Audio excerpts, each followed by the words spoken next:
And I'm joined by former diplomat Deepak Vora on the broadcast in the wake of Trump's massive security pitch that has come in from Sharm el-Sheikh in Egypt. Thank you, Ambassador Vora, for joining us on the broadcast. Clearly, it's a very delicate piece in the Middle East. Trump taking that victory lap, even going to the extent of saying that this is the beginning of the golden era of peace in the Middle East. But how do you read the contours of the peace agreement? Can it hold in such a tumultuous region? Thank you very much. Always a pleasure to be with you. What has happened at the moment seems to be a ceasefire. They're not shooting at each other, which is a very positive sign. Does that mean peace? I'm not quite sure. They're quite different. You will forgive me for being somewhat reserved in my opinion. I've been 52 years in diplomacy and counting. I'm 74 years young. I've seen this before. I've seen many peace deals. I've participated in some, particularly in Sudan, Ethiopia, Eritrea, which didn't last beyond 24 hours. And then he got the Pakistani fellow to speak, whom you see right now saying something. He was, I think, the only one who was asked. But it's interesting what Donald Trump said to him. What you were telling me back there, why don't you say it publicly? But this guy was laying it on, saying, you are God Almighty, you are bigger than Allah, you are this, that, and the other. And so Trump said, all right, now say it to everybody. And so he came on and laid it on thick. That seemed very insincere. The second thing I noticed about Trump's speech, everybody is fantastic, everybody is incredible, everybody is amazing, doing a great job. When you praise everybody in the room who were your enemies till 10 minutes ago, it sounds very insincere. I think he ran out of adjectives for praising all these characters who were gathered over there. The Europeans, totally excluded from the process. Not one of the Europeans signed the deal. What were they doing there? The deal was ultimately signed by the United States, rightly, because they are the co-host, by Egypt, who of course are there, by Turkey, which is a very powerful player in the Middle East, and I think, was it the fourth was Qatar, was it? I can't recall who. Yeah, Qatar, Egypt and Turkey, basically. Yeah, and the United States. None of the Europeans, and look at that Starbucks fellow standing in the back looking very uncomfortable, looking constipated, this chap. Because Europe had been excluded entirely from the peace process, sir. I take you back to 1995. You're too young to remember. There used to be a thing called the Oslo Accords, which was between then Yasser Arafat, the president of the Palestine Liberation Organization, and Israel, represented by Prime Minister Yitzhak Rabin, and Shimon Peres, the foreign minister. It collapsed within a year, but before collapsing, it got the Nobel Prize for these three characters. It did not last because there was no trust. Extremists on both sides said, rubbish, we don't accept the Oslo Peace Accords. Same thing is going to happen now. Right. At that point of time, sir, I remember distinctly, Yasser Arafat was accused. The Palestinian Authority was formed as a result of the Accords. He was accused of selling out on the Palestinian. And then he sort of mouthed the word when he was told. He said very quietly, he said, Al-Hubayda. That was the peace deal signed in the 7th century between Prophet Muhammad and the hostile Quraysh tribe of Mecca. And it was that we won't fight each other for 10 years. Muhammad had no intention of keeping it, and within 2 years he had taken Mecca.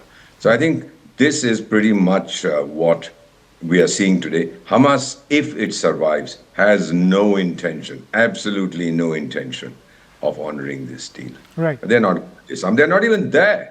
And it's funny that the two major players, Israel and Hamas, are missing in action.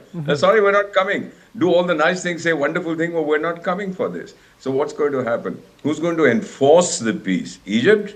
Are they going to take on Hamas? Turkey? Are they going to do it? I'm not quite sure. Qatar doesn't have the ability because Israel bombed the hell out of them. The other important thing, sir, to my mind, because since Europe was marginalized, this deal is being done in a place called Sharm el-Sheikh in Egypt, not in a European capital. Otherwise, it used to be Geneva or it'd be London or it'd be Paris or whatever. Now, the Europeans have been totally excluded, put in their place, cut to size, so one would say. So I see that as the second thing. All the praise to me sounds a bit insincere. We'll have to see, as I say, the proof of the pudding is in the eating. Right. And listening to the president's speech, everybody on this planet, we are 800 crore, 80 billion people, everybody is fantastic, incredible, beautiful, amazing, etc., etc. Wait till tomorrow morning. Then we'll see the curses flow thick and fast. I'm sorry, I'm being cynical. Right. This is certainly a very positive development. But now I'm not going to do the bhangra or pop the champagne right now. No, because we have to be pragmatic about it at the end of the day. I completely agree with you. But in your opinion, the tangibles of whatever has been achieved, because at the end of the day, Netanyahu needed a win in front of his public to get all the living hostages back, and Trump making that possible. Is that the extent to which any sort of, let's say, peace has been achieved? And the rest of this, what we're seeing in Sharm el-Sheikh, is just window dressing? Thank you very much. You put it brilliantly, son. You're very good. Absolutely. What did Netanyahu say? What did everybody? We've got the hostages back, game over. What about peace? Not nobody. It says peace in the Middle East. I used to say that when I was in college. Peace in the Middle East sounds very nice. Trump is repeating what we said in the 70s. But, Netanyahu didn't say a word about peace. He said, we got the hostages back. We're celebrating. We're very happy. There's Deepavali now in Israel, etc., etc. What happens? What happens now? There are no more hostages left. The 20 living ones have been returned. Mm-hmm. The others will come back in their coffins, draped with the flag of Israel, which is great honor for them. Then what? What else does Hamas have left to contribute? They are not going to disarm. They're saying they're not going to surrender their small weapons and sidearms and so on, which is arrant nonsense. Whatever they have left, they are not going to give it. And why did they sign? Because Qatar told them, listen, guys, we hosted you in Doha, and look what the Israelis did to us. I'm not involved. I'm not your grandfather to protect you. You better behave. So Hamas, realizing that it was isolated, has done it. But, sir, I'll tell you something. Hamas is being backed into a corner at the moment. Mm-hmm. They have to regain their credibility with the Palestinian people. And as they say, it's an expression, you'll forgive me, a cornered dog stops barking, it starts biting. Right. Take it from me that Israel is not going to, Hamas is not going to accept this very easily. I know these guys. I've been over 20 years in that region. They are not going to accept this. Right. And they haven't given up their opposition to this existence of the state of Israel, mm-hmm. have they? They haven't said so. They are dedicated to the elimination of the Jewish state. So where is the peace going to come from? Absolutely. And to a great extent, when you talk about this deal, Israel still has the military edge. It gets to control the perimeter of Gaza. The forces of Israel have just moved back a little bit, and they still have the right, under the aegis of this agreement, to carry out security operations to take out Hamas's infrastructure. So you're absolutely right when it comes to the broader contours of a two-state solution, when it comes to a lasting peace. Trump might talk as much as he wants, but even Mahmoud Abbas, who's there at Sharm el-Sheikh, he knows nothing will happen when it comes to his end game of a two-state solution. Sir, I've always wondered what a two-state solution is. In my career, the first two-state solution I analyzed was Bharat and Jihadistan.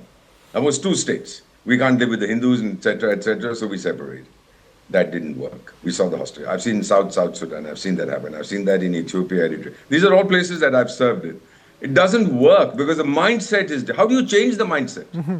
How do you tell Hamas, from tomorrow morning, the Jews are my darling, my sweetheart? It's not going to happen.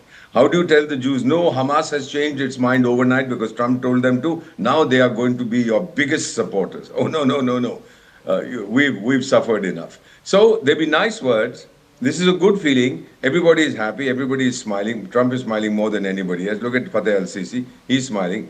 Erdogan is wondering what he's doing there. He's smiling too. The Qatari is also. And the other chaps, the Saudi and the UAE fellow, they are looking a bit lost. Why aren't we sitting at the high table signing this stuff? Well, you're not. I don't even know who selected these, apart from the United States, who selected the other three chaps to sign. Right. Are they going to be the guarantors? Are they going to send in their troops to fight? Oh, no, they are not. I mean, certainly Turkey doesn't want to, already they have issues with the Kurds. They don't want to attract the angst or the anger of the Hamas fellows and the Hezbollah fellows. They don't want to annoy the Houthis, who are also Iran's proxies. Iran is not there. So I'm going to watch that when the main players are absent, what are the sidekicks going to achieve? This is the B team, sir. The A team is not. This is the Indian Premier League. The schoolboys, the college fellows are missing, sir. Absolutely. This is what I've seen. And it seems the European leaders are pretty much lost in the background over there. I really agree with you. But sir, before I go to my final question, let's listen in to what Shehbaz Sharif also had to say. He was the only one who was brought to the podium, and what Trump spoke to him about when it comes to establishing peace between India and Pakistan. Let's listen in to those two reactions.